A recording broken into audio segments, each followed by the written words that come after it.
Washington, Reuters, the United States does not plan to contribute any money at a conference in Kuwait next week to fund Iraq's reconstruction drive after the war against Islamic State forces, U.S. and Western officials said, a move critics say could deal a new blow to American standing internationally. We are not planning to announce anything, a U.S. official said on Thursday regarding financial assistance at the conference, which U.S. Secretary of State Rex Tillerson will attend. The official, however, said Tillerson could still decide closer to the time to announce a contribution. Washington instead is encouraging private sector investment and counting on Iraq's Gulf neighbors, particularly Sunni regional heavyweight Saudi Arabia, to pour in money as part of a rapprochement with Baghdad meant to reduce Shiite rival Iran's influence in Iraq. President Donald Trump said during the 2016 U.S. presidential campaign that if elected, the era of nation-building will be ended. Iraqi Prime Minister Haider al-Abadi has said his country needs up to $100 billion £71.75 billion to fix crumbling infrastructure and cities devastated by the conflict against Islamic State. A shortage of reconstruction funds could increase the danger of reinvigorating grievances among the minority Iraqi Sunnis against Iraq's Shiite-led government. Asked if the U.S. government will be making an announcement of contributions at the conference, State Department spokeswoman Heather Nauert said, "I'm not aware of any announcements that we will be making. About 2,300 members of the private sector will also be joining and talk about ways that they can help facilitate the large-scale reconstruction taking place in Iraq," Nauert added. Jeremy Conindike, who served from 2013 to 2017 as head of the U.S. Agency for International Development, USAID, Office of U.S.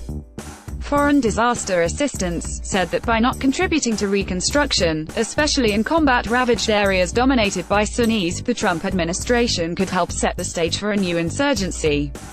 "We've seen this movie before. There is a very real risk if the U.S.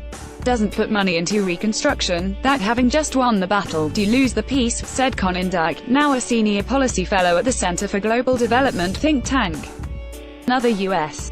official pointed to the billions of dollars the United States has committed to financing loans and restoring basic services to Iraqi towns and cities in the immediate aftermath of fighting.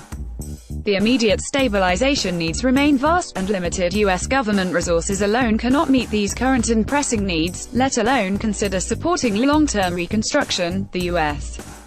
official said, speaking on condition of anonymity. The official said Washington strongly supports the conference and would continue to work with the government of Iraq and the international community to help address the needs of the Iraqi people as they recover and rebuild their country. 15 years after U.S.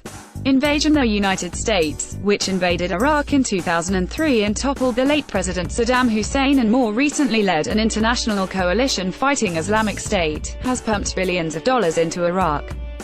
In January, the United States said it planned to provide $150 million for stabilization operations in 2018, funds that would go to restoring basic utilities and grants to small businesses, bringing Washington's total contribution to $265.3 million since 2015. The U.S. government has also provided $1.7 billion in humanitarian assistance for Iraq since 2014, making it the single largest donor to address the Iraqi crisis. "Absolutely nothing," said a Western official, who requested anonymity because of the sensitivity of the issue, when asked whether Washington would announce any financial contributions at the conference to fund long-term reconstruction projects. MD Haider al-Abadi's economic advisor, would neither confirm nor deny the lack of a U.S. contribution. "The question is not about direct financial assistance," Saleh said. "I think U.S. policy is to support private sector investment in Iraq. As for direct support in the Kuwait conference on the part of the government, I have not heard anything." Sinews of a Strategy, James Jeffrey, a former U.S.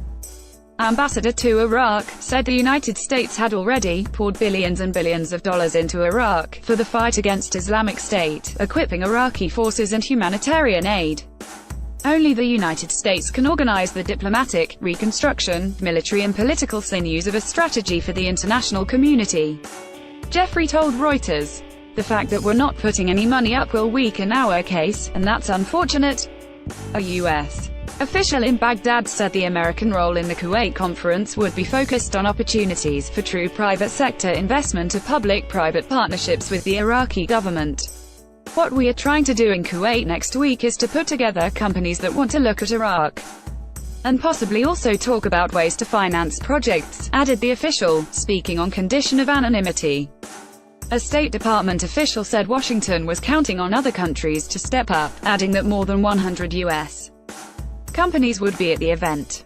Conan Dyke, the former USAID official, said business people would want to see the risks of their investments in Iraq mitigated by U.S. government contributions. If the U.S. government wants to see private sector investment go in, they need to put skin in the game, added Conan Dyke, saying a contribution also would demonstrate American commitment to reducing Iran's influence. Iran, by leveraging its ties with Iraq's majority Shiites, emerged as the main power broker in Iraq after the United States withdrew its troops in 2011. Additional reporting by Leslie Rawton, Warren Strobel, John Walcott and Mohammed Zargam in Washington and Ahmed Abulanin in Baghdad, writing by Yara Bayoumi, editing by Peter Cooney and Will Dunham. More standards. The Thomson Reuters Trust Principle.